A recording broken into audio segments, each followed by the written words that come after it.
Alright, so for those of you just tuning in, we're about to spectate a 3v3 on the map Black Forest between my viewers as part of my weekly Twitch TV live streams. If you want to get in on this, I encourage you to head on over to my Twitch page and scroll underneath the video player there to find my schedule. If you follow me on Twitter, Facebook, and Twitch, you will get updates on when I'm streaming next. This is a 3v3 Regicide. This means the players are all going to start with a king, a castle, a bunch of extra villagers, and if they lose that king, they're out of the game. Without further ado, let's jump straight into the game. During my videos, I like to discuss the strengths and weaknesses of all the civilizations, as well as various strategy choices, just so that you can improve your overall gameplay. If you're looking for more tutorials, expert games, as well as miscellaneous gameplay videos for this and other games too, then you're in the right place. Welcome to the channel Malicious the One, and hello, you're goddamn right. Welcome to the stream, guys. Always a pleasure to have you. We're into the game, and the first thing I'm going to do, as usual, is take a moment to introduce the players. We have Gineapple playing as the Blue Spanish, Desinsect playing as the Green Celts, McKay playing as the Yellow Indians. This guy's name's actually Ragemaster. This is one of the most ridiculous usernames I've ever seen after... I'm playing this game since I was 7 years old. I've never seen this. His username is actually just 2 nipples. This is Ragemaster, so we're going to call him Ragemaster, and then we have Korbic playing as the Red Britons, this guy's the Purple Mongols, and then Valurus playing as the Teal Koreans. So we have a fairly wide variety of civilizations in here, but actually none of the Rise of the Rajas ones. This is, of course, Black Forest, which is a map where there are choke points that separate players from each other, and this makes the map fairly defensive and relatively easy to wall. As a result, the optimal strategy on maps like Black Forest is typically going for things such as a... there's no hate risk. Pause the stream, my friend, to reduce lag. Black Forest, the general dominant strategy for a map like this is going to usually be a fast castle age. So why is that? Like I said, the map is fairly easy to wall, so... by doing that, it allows you to go for Fast Castle Age safely. Fast Castle Age involves you getting there as quickly as possible without making any military units before that. On a more open map like Arena, that's usually really risky, and you'll typically just die before that. But on a map like this, that is going to be great. Sometimes players even wait till the Imperial Age to make military units, but the thing is that rushing on Black Forest can be a potent strategy if done well, depending on the way your map is set up. Oftentimes, new players do not expect that, and usually it will cause them to overreact, perhaps adding additional layers of stone walls that may be unnecessary, and sometimes they may not wall up at all. When you are playing Black Forest, it's really important that you identify what choke point belongs to you, and then you make sure that you close that off, because you don't want to wait for your teammates to close it off. That's how you lose. So, great to see that Ragemaster over here, you can barely see the other period, will actually be closing that, and it would be nice if Ragemaster would probably close, the choke point on his left. Either that or Gineapple should do that. It's important to communicate with your teammates. One of the fastest ways to lose whenever you play on Black Forest is actually because you didn't wall a choke point and you were hoping your teammate would.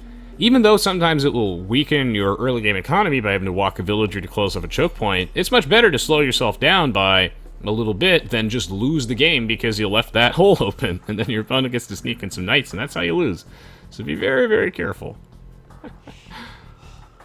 Links Noah says, I do so much Black Forest on my channel because of my friends. Do you like Black Forest? It's a map that I actually really enjoy, but I know that it's not... Black Forest is not for everybody.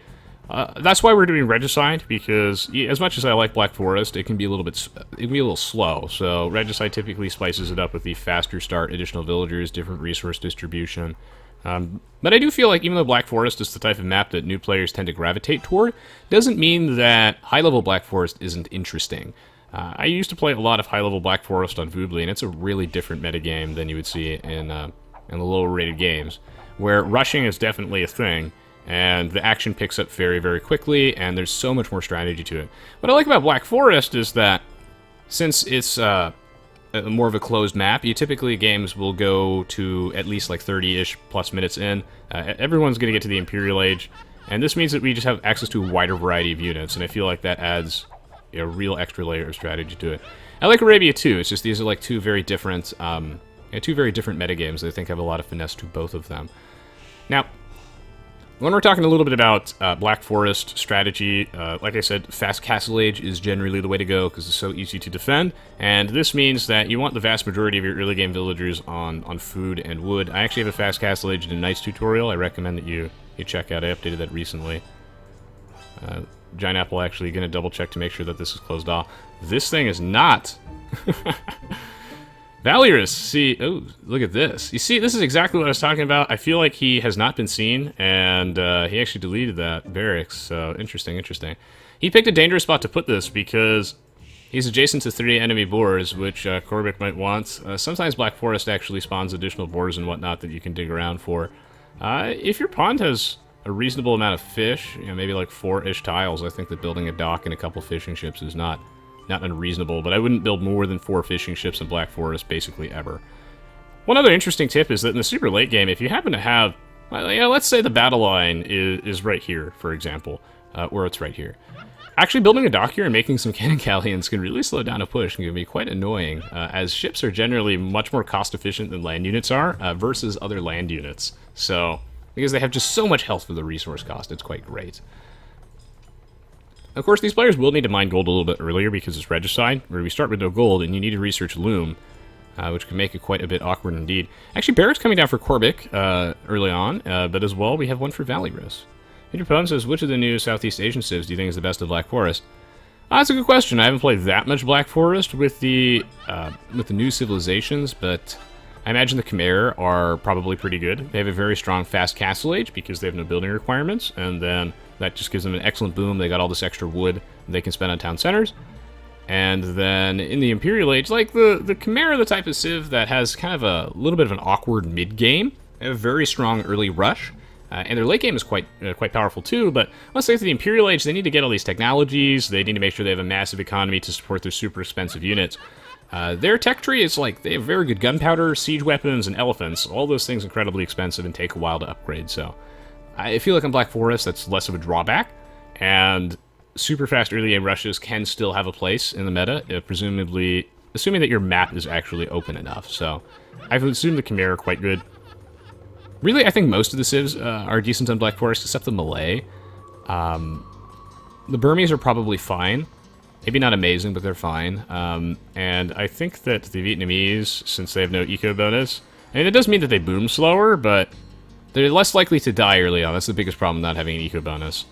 And in the late game, they have a fairly nice slow push. It's somewhat easily countered by high pierce armor infantry units because, as cost-efficient as battle elephants are, they just get hard countered by Helbs so easily that is not generally that efficient of a fight, even though they're cost-efficient in general. But in a team game, at least, other civilizations can shore up that weakness in the Vietnamese tech tree. So I feel like most of the new civs are actually quite good in Black Forest and closed maps. Like the Burmese, for example, are absolutely excellent on Arena due to the monk bonuses.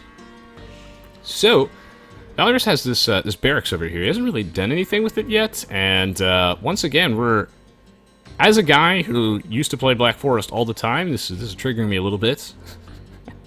If I had a dollar for every time there was like a choke point here because everyone thought it was closed, but no one actually checked if it was closed, I'd be a rich man. This is asking for it. Not only did Valyrus manage to sneak this barracks in here, and I feel like, did his villager like die? Oh, yeah, it did. So he wanted to do something crazy here, but he didn't actually get to. It looks like his villager got eaten by these 2 wolves on the way in. That really punishes these forward strategies. So he might not even be able to do anything in this barracks at all. That's not going to slow him down that much. It's like he's just down a villager. But the interesting thing is that this has been open for so long, I'm surprised I haven't been punished with scouts or something like that. It's also a good idea to send your scout cavalry with like the rest of your teammates to make sure that you have it parked in those choke points, so you're watching for forwards. I think forwards are one of the things that can just really take you by surprise in a Black Forest game and take you out of the game if you're not careful. Rutherford asks, are you a programmer? I guess not in the traditional sense. I know a little bit of basic Python, and I love doing scripting for Age of Empires too, but my knowledge of formal scripting languages is limited. So, I mean, yeah, I scripted my entire Age of Empires 2 AI, all 27,000 lines of code for Resonance Bot 5-1C. Find it on the Steam Workshop. It's my pride and joy, my robot son. Scripted that all myself. It's just that that's not a formal programming language, so I find it difficult to get into formal programming. Because I'm not the kind of guy that enjoys like building an engine for something like that. I enjoy building things within an existing framework. So it might be something I get into, but it really depends. I would really learn programming if someone gave me an opportunity to like work on a game, for example. That would make it more satisfying, I think.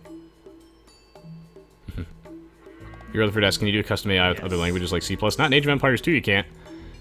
Ooh, snipe that. No dice. This is why I was put on defensive. This is the Resonance 22 PSA of the day. Put your scout in the choke point, but leave it on defensive. But target locked. Giant Apple closing in. I would edit in the Jaws theme, but that's how I get copyright strikes. Oh, but the scout stopped. Oh, shank him. Ooh. What the hell is this? The 5 HP cruising in here. I bet Giant didn't even see this. Secret agent coming through. Where is Desinect going? Desinsect. Thank you, just a guy. I always try to give a detailed, formal answer. Rabbit Ace, always a pleasure to see ya. Uh-oh. Ladies and gentlemen, boys and girls, we've entered the wrong neighborhood. Oh! Absolute unmitigated disaster. What was that?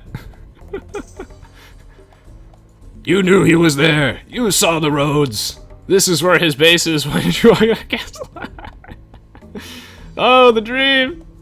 The dream is dead. Green will not be able to infiltrate the enemy base, and this is an overreaction, by the way. So, what do you do if you've discovered a dormant enemy forward? What should you do? Well, this is a huge waste of stone. I'm assuming these guys are lagging like hell in this game, which is weird. I'm not dropping any frames. I haven't dropped a single frame, so it's not my internet. Just looks like really poor connections between everyone today, and a lot of relay shenanigans going on. So anyway, you can palisade wall around this, and you want to make sure the palisade walls are touching the barracks, like all the way around it. That way units can't spawn outside of it, and they just get stuck inside the barracks. And that's actually a fairly good strategy. This is a huge waste of stone, and stone is a very valuable resource, so. Bit of an overreaction. Of course, this is I think this is Corbic's second online game, so we have to factor that in. It's really easy for us as spectators to point these things out, and I do this so that in your own games, and where Corbic watches this in the future, he knows. Because knowing is half the battle. So if you spot a barracks in your own game, remember, palisade wall adjacent to it. Stone wall, a little bit wasteful. Almost everybody is in the castle age. Check on how Corbic is doing. He's also on his way too, so even though this is his second online game, he's actually doing a great job keeping up. Too afraid to open up the tech tree. Corbic is gonna crash the game. I mean, it might. It's done that before. So I think that's been fixed, though. What do we have here? What do we have here? We got some Woad Raiders from Desinsect. I like this. Town center going down right here. Generally speaking, so on Black Forest, another thing that I find is really important is town center placement. This is Windows Update going on, or oh, phew. Okay, just cancel this Windows Update. If I also had $1 for every time someone disconnected from my game, like my friends did because Windows forced an update, I would also be rich. Let's talk about town center placement for a minute. I have mixed feelings on this one from Desinsect, because while it protects his main gold, which is good, you can't surround it with farms. It's also in the front line. Most of the battles in Black Forest take place in these choke points. Oh shit. Wait, did he not wall this off? Because he saw there was a wall here? Uh-oh. Faduck indeed. That's gonna be really bad for him. He's in deep shit. He needs help right now. But while he's dying, let's talk a little bit about town center placement.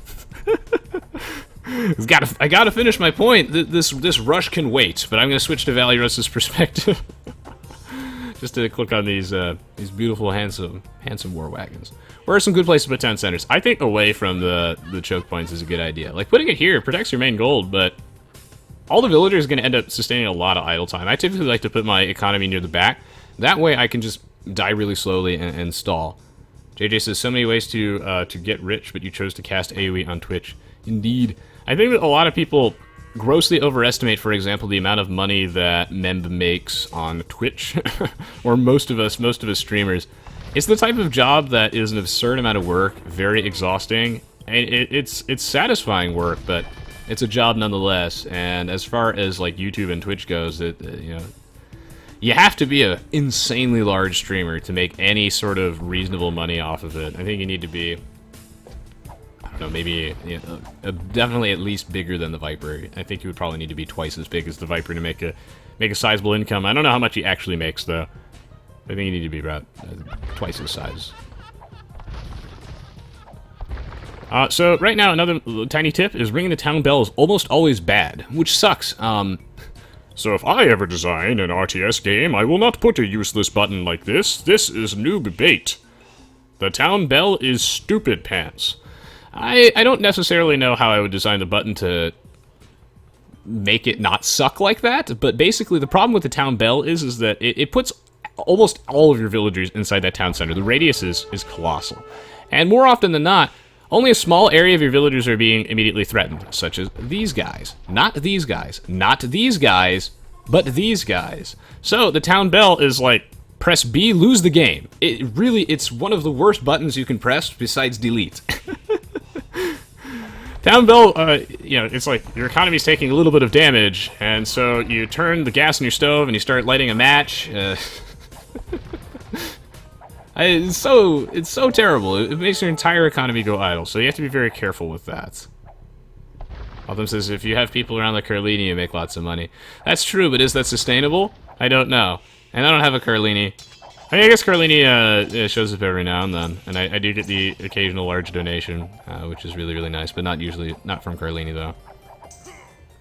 And it does make a difference, but even with donations, it's like, still not a lot of money. Well, anyway, Ragemaster over here defending himself to Magadite. This is why I love Regicide. I feel like more people should play it. It's just enough like random map, but it encourages people to use their unique units a little bit more and just really mixes up the game. So Korbic responding with some skirmishers. He seems like he has a very good foundation and grasp of the overall game, despite this being his second game online. Here's the thing, war wagons are made of solid rock. They do still take a decent amount of damage from skirms, and it's great to see Giant Apple helping. Also, here's the thing. Is your teammate getting rushed? Did he forget to wall again? Here's what you should do. Send military units. Make a couple of knights. It's a team game. And there are so many terrible teammates on Black Forest, so please, for the love of God, help your teammates. You need them to win, even if you don't think you do. So great to see him actually defending here. I think that Valley Risk will get repelled, and the moral of the story is, not only do you put your scout on defensive in the choke point, but wall it. Even if your opponent has walled, it's always a ruse. Spearmen are decent versus war wagons if they can actually get up there. This is a nice little like makeshift choke point, by the way, from Ragemaster. This funnels the enemy units into his castle, which is great, and yeah, the Siege Workshop 2 here will also do that. Because again, the castle is going to be a great deterrent to raiding early on, so I like this. When you play like Regicide Black Forest, what it does is it creates a metagame where it's difficult for you to die early on, but it definitely encourages more early aggression, which I like. I feel like I enjoy lots of rushes that tend to be not super lethal, because if you actually just die early on, then that means it was a stomp. So here come more of the war wagons. Longbowmen are actually terrible versus war wagons, due to the high pierce armor of this unit. This unit's actually pretty sick. So I think you should stick to elite skirms. He needs to build more town centers. That should be the other thing. And one of the most important things I feel like in Age of Empires too. So they're really going to have to pick up for Korbic. I feel like he got thrown off his groove a bit because of the tower rush plus war wagons. But the most important thing for him should be to build new town centers. Not here though, because remember, the other piece of advice from the day is, do not put your town centers close to the choke points. Put them in the back. Ella Neves says, sometimes when you go dramatic, you sound like Krieger from Archer. Thank you. I think that's a compliment. Also, yes. I do love Archer. I feel like the first episode of Archer was one of the best ones, though. So anyway, this team is in deep trouble until Korbic starts putting down some new TCs. That should be priority numero uno. So his teammates should be politely suggesting that to him. Also, some team game tips, since Black Forest is a lot about teamwork, is that if you would like your teammates to do something, don't be a dick about it. Focus fire down the high HP one, but that's some advanced tactics. I mean, the lower HP one, yeah, snipe it off.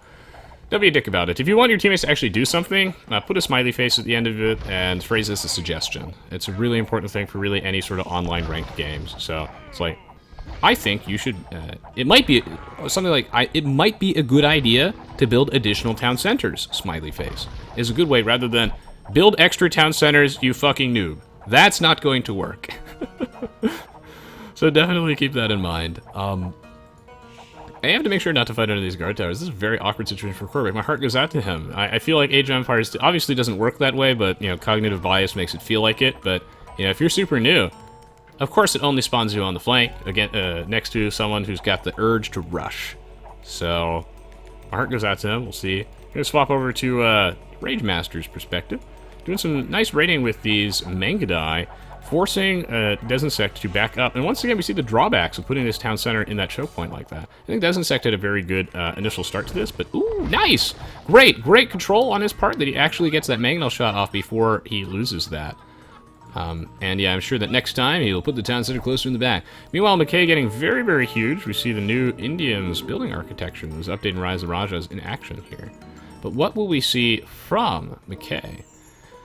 Barracks coming down, archery range. I feel like it's going to be a fairly standard chemistry opening with hand cannoneers plus bombard cannons. I think it'd be great. And, well, it's great in general. It's just I don't think it's that good versus the Mongols, right? I guess it gives you a good answer to the Mongols' siege weapons with your bombard cannons being an excellent counter. But Mangudai as a unit, I feel like they deal with hand cannoneers really easily. So Giant Apple able to push this back. So Korvac might be able to build his way back in the game if he remembers the one important thing at all. See, this is the problem, Korvac. You don't need to be at 29 population. That you've recognized this, and the only thing you need to be... if you are new to Age of Empires 2, put a sticky note on your monitor that just says, build new town centers. If you have one town center at 30 minutes, slap yourself. You just messed up. That is the most important thing. The most important thing is to make town centers. If you recognize your economy is small, ask for some money and build those TCs and spam that villager button. Shift, click it. That should be the only thing on his mind right now. He's thinking about military units and doing 4D chess in his head, trying to solve world hunger and whatnot and cure cancer. And what he should really be thinking about is build a second town center. Make your economy great again. And he's not doing it right now. So until he does that, they're at a huge disadvantage. But the good news is that Giant Apple should be able to mop up Valyrus on the left side of the map. And now it is up to Rage Master. Can he harness that rage and hold the line 2 versus 1? Because Desinsect is actually fairly strong, and McKay is absurdly strong. Crossbowmen, eh? Could be like an elite skirm opening. That's not bad. I mean, it as a whole, the army applies very little pressure outside of bombard cannons, but that's not bad. Okay, so Rage Master in the Imperial Age, we assume he's going for standard elite Mangudai, which is a very strong unit. Ooh, battering rams plus crossbows. How do I feel about the Arbs opening? I feel like this is much faster than chemistry. And perhaps that's a good thing versus the Mongols because they're so slow with their upgrades. So, I feel like that's a better thing because the Mongols need to get like elite Mangudai, which is a very expensive upgrade. It takes a long time. They also need to build multiple castles to start massing up, and the Mangudai's unit creates very slowly. So perhaps going for a faster, more pressure-oriented strategy like the Arbalest plus Ram opening, which we typically see from civs like the Vikings in the early Imperial Age on like a map like this. Or like the Malay or something like that. Yeah, I think this is fine, but it looks like he's not going for Rage Master, or maybe he's going to go the other direction. That could be interesting. In terms of walling, by the way, I recommend one really palisade wall in the Dark Age, perhaps in like the first, within the first 10 minutes of the game in a team game, and in a 1 versus 1, maybe the first 5 minutes. And then like one layer of stone walls on the back of that in the Feudal Age or early Castle Age. This is important because if your walls are palisades, they don't do anything past, like, 20 minutes. And it's also important to keep in mind that walls are not supposed to stop an attack. This is a common misconception. They're supposed to provide you warning of one, give you time to react, let you be able to prepare for that. So, palisade walls don't give you any time to react anymore. They give you just a little bit, so that's why I like 1 layer stone walls. If you had, like, 50 layers of stone walls just to stop an attack, what you're doing is you're wasting all your stone, which could have been castles or town centers, and you're still going to die. Like, siege rams, you just cut around it with some onagers, or they can use siege rams, just go right through it. The same bot says, Indians should do camels with Celts making skirms to kill the Mongols. I feel like that's a good point, the same bot. I feel like, though, that the skirms for the Celts are pretty bad, because they don't have bracer. So, but I do feel like the Indians going for Imperial camels actually just completely dumpsters the Mongols beyond recognition. Like, that would be totally unfair for purple. Purple's really strong, by the way. The hell? Oh, no, you can't go for red, you monster! This is how people quit Age of Empires too.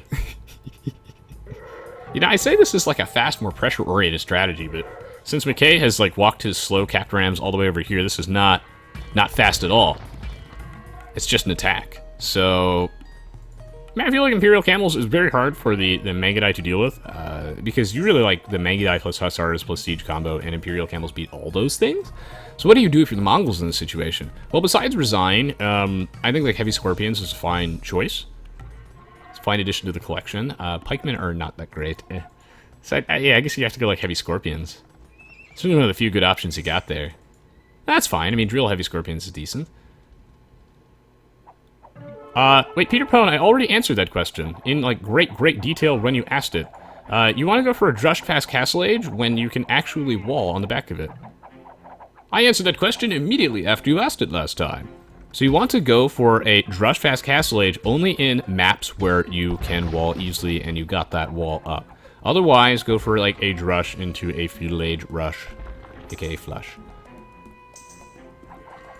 Yeah, I think that the Celts don't need to make skirms in that case. I mean, I think they can, and that's fine, but it's not amazing, nor is it necessary, but it can help. I feel like Dozen Sex unit choice is actually fine. This castle placement, I think, is a little too aggressive. I feel like this is just treb fodder, and doesn't really apply that much offensive pressure. This is really banking on you being able to kill this man. And looking at the score discrepancy, we're not entirely sure if that's a thing. Wow, this is slow. Slow attack from McKay. Yeah.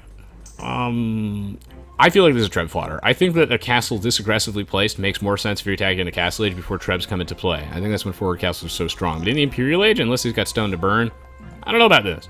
This is a very valuable choke point to secure, so I totally understand why he'd put that there, but I feel like it's just going to get trebbed. And he's going to have like a really hard time defending that because there are going to be walls blocking protecting the treb.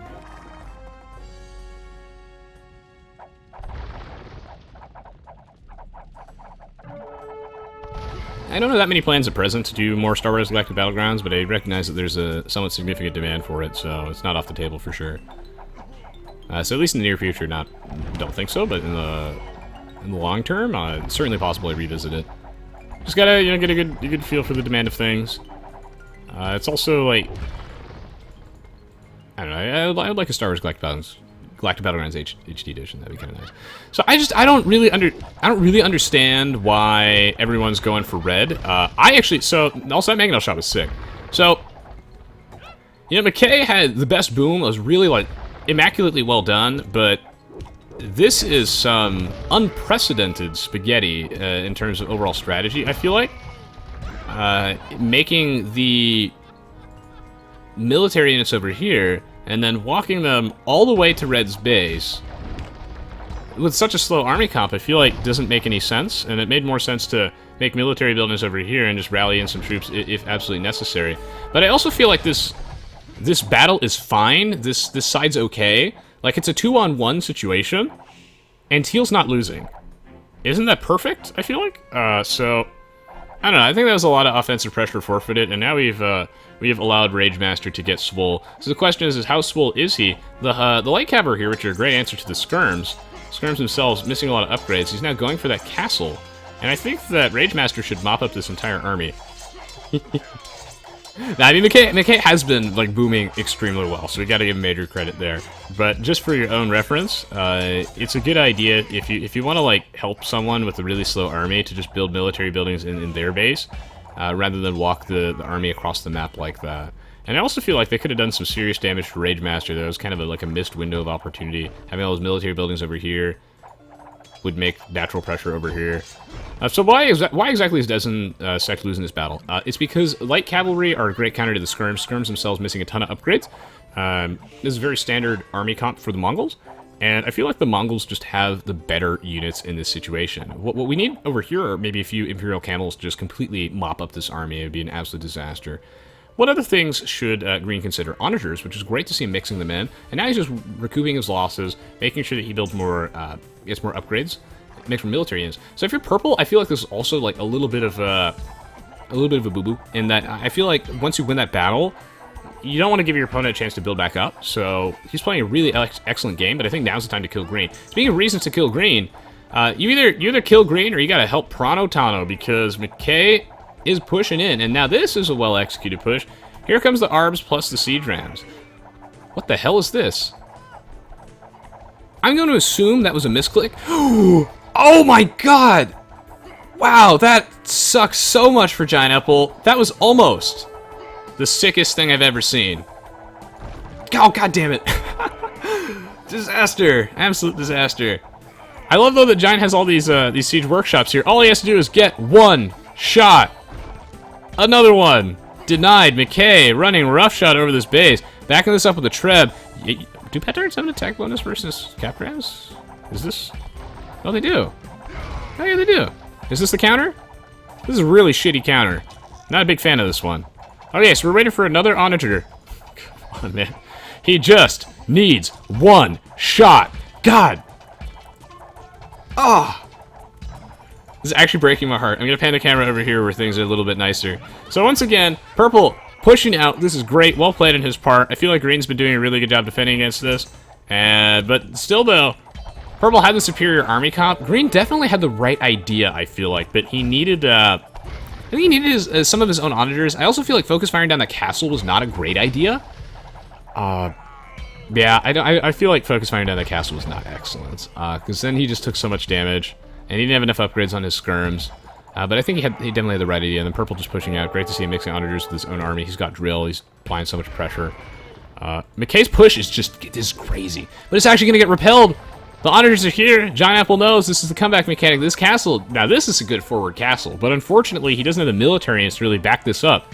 I have no idea what's going on this game. This is absolutely nuts. Giant Apple will be able to hold the line despite losing his castle, having so much of his eco just destroyed. And McKay... so close to getting up what would be an excellent forward castle. Really well placed. Completely denied. After so many disastrous onager shots, Giant Apple pushes this back. Well played, Giant. Well played. And now, McKay has to think of Plan B. Plan B is Hussars. Well, I mean, it's a cheap way to raid. See if that pays off. Meanwhile, Red, he's got a second town center, so he's already awesome. But you know what? One extra town center is not enough. In general, players usually have 4 total town centers by the end of the game. At least make a third one, so 2 additional town centers, because if we look at his population, I'm very worried. Oh no. He has 2,000 food in the bank, and he forgot the golden rule I say in every single YouTube video. Make more villagers. How many villagers in the Twitch chat do I tell you guys that you need by the end of the game? What's that number I keep saying? At least 100 or 120. 54 is less than that. And I want everybody to forget everything but fine dining and breathing. That should be the only thing that you think about when you're new, because that's the most important thing. The most important thing. Not making trade carts. Make more villagers. You need at least 100 to 120, a bit more than half your population. Thank you, guys. Will of Lavas is 500 villagers, I respect that. So, that should be the only thing on your mind. Fine dining, breathing, and making more villagers. He has 2,500 food in the bank, and he's a 55 population. It's, like I keep saying, as you get better, you want to focus more on managing your economy more efficiently and what you do with those villagers. But what matters when you're new is just having them. Just having them. And there's no way he can possibly be competitive with such a small population. But of course, we have to also keep in mind this is his second online game, and that also he has been taking a comical amount of pressure this game from his adjacent opponents. And unfortunately, it looks like he's going to die. This is also a really bad matchup for him, I feel like, as Britons versus Koreans, because the War Wagons just have so much pierce armor and so much HP that the Longbowmen don't really do anything at all. So... yeah, and Giant Apple's not really able to help him now because McKay's come back with a vengeance. He actually completed that castle. I could have sworn that Giant Apple repelled this successfully. Quarterback down to 37 population. Giant Apple down to 85. But his town center's idle too. See, the moment I start losing villagers, I just start mashing the H key and just start spamming villagers to replace them. This is a real shame because right now Purple is an absolute monster, running roughshod over his opponents. Having no archer armor upgrades versus the elite Mangadai is kind of asking for it. And I think it's fascinating that from McKay, we've really primarily seen only like Arbs plus Hussars, which is kind of uncharacteristic of the Indians, but it's certainly a viable option for them. We see it being good here, at least as an early pressure option. Elephant Archer's coming out. This is pretty slow, but I think this will be fine. He's got full upgrades for them, so yeah. And the Giant Apple might be able to hold the line here. Yes, he's shift queuing the villagers. He might be able to hold the line, but he's in so much trouble. Okay, no, he's probably dead.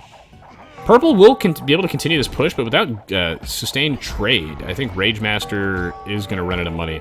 And he definitely is, yeah. You can shift sell food and wood at the market, which I do all the time. but that's not going to be enough. So, unfortunately for Ragemaster, he is dead. I think at some point he needs to, work on defending his teammate instead of pushing here in this case, because at this point, well, except they're screwed anyway, so. It's a good idea, though, to not abandon your teammates. Like, it's more valuable to keep your teammates alive in a lot of cases than it is to push aggressively. You still need to, at some point, push aggressively and win. It's just there's no way that Purple can possibly 1v3 if he loses both of his teammates. So it's a situational thing again.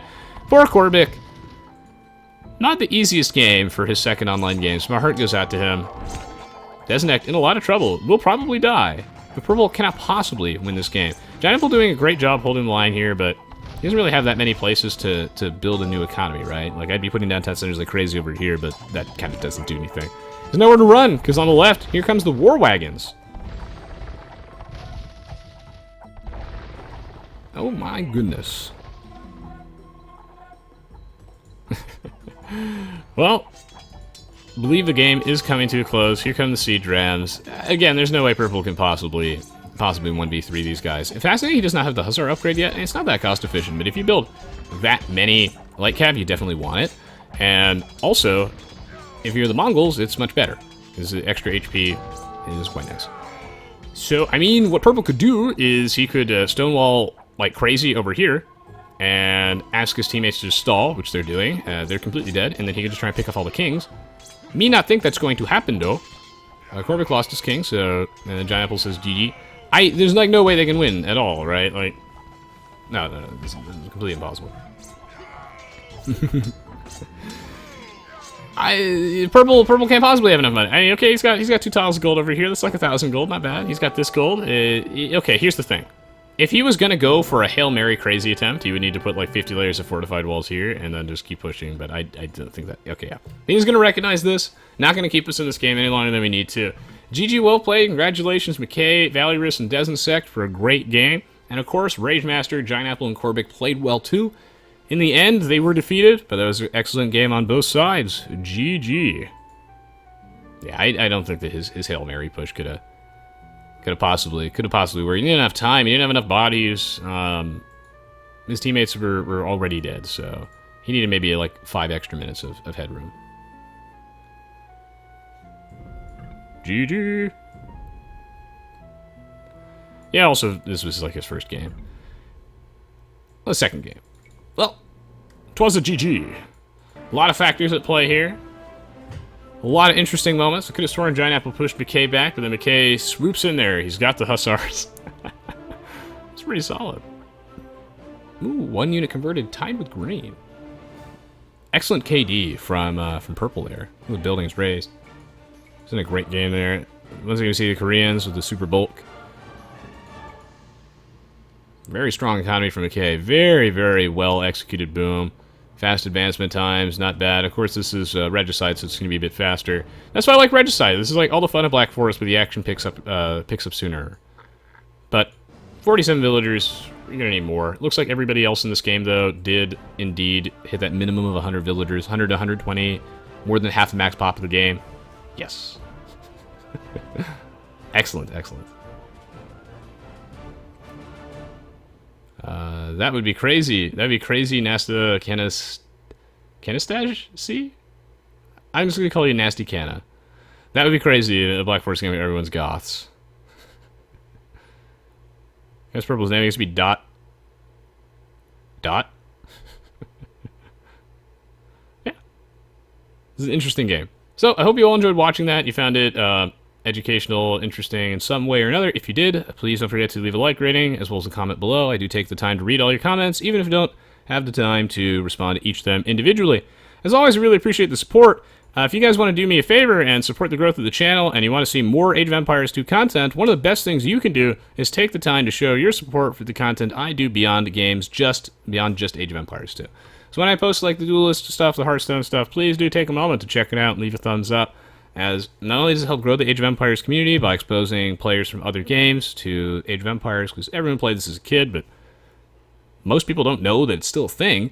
But it also, it's great for my sanity. It allows me to do a wider variety of content. It sustains the longevity of the channel. So for those of you who take the time to do that and give those videos a chance, appreciate it a lot. I actually have Really cool Hearthstone video coming out on March 14th. So I appreciate the support in advance. We'll be right back in about a 2-ish minutes with the next match of the live stream, so stay tuned, stay tuned. Don't go anywhere.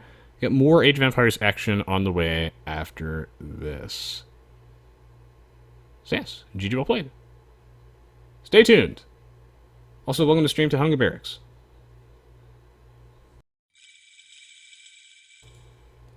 Thank you, Hart, for hosting me for 185 viewers. Wow!